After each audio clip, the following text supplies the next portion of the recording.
Hi everyone, it's Pauline from Stampin' Stampede Stamp with Pauline, and today I'm doing a tutorial on how to show you how to colour with an aqua painter. So an aqua painter, when you get it, it comes in a pack of two. There's a medium and a small nib brush, I think it is, and it's on page 180 of the catalogue. So you'll get the two brushes. You can fill it to the line with water, and I have another technique that you can also fill this and use it with bleach.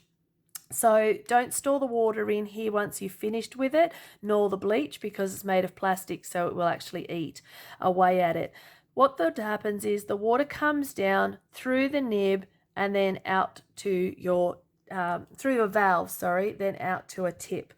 So what I've done is I already started with this. I've used the Stays On Saddle Brown, which is in the Handmade For You catalogue.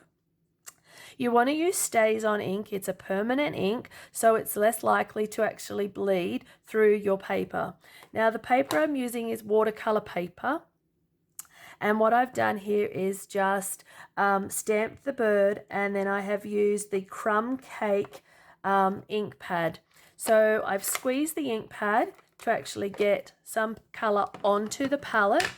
I've let that dry a little bit, and then what you're going to do is come back in, and the advantage with using watercolor paper is that you can actually do a variety of washes and tones to give like sections of the bird like a little bit more detail.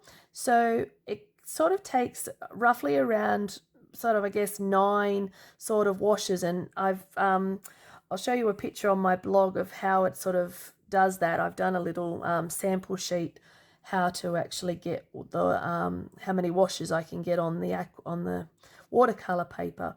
So I'm just going to leave that to dry a little bit.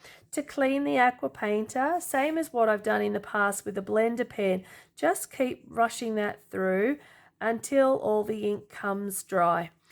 If you find that the water is flowing a little bit too fast and you're getting too much water, you've got a couple of options. First of all, I'd stop squeezing. And then second of all, you can actually just, if you find it's still running through that valve a little bit fast, just release it off a little bit and just clear some of that water. Now, the other option, if you don't have an ink pad, is if you have the marker. So when you get a crumb cake marker, using a clear block and the brush end of your marker, then you can actually again just pick up some water and again just come in and do a bit more of that bird.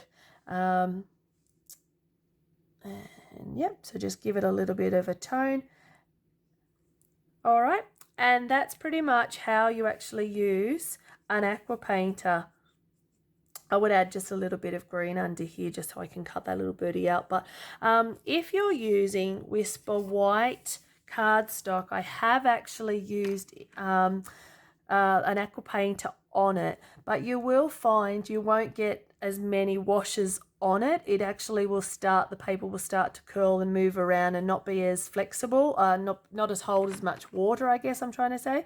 So that's one thing you just need to be careful. I haven't bought the new watercolor fluid paper from Stampin' Up yet. This is just the regular watercolor paper.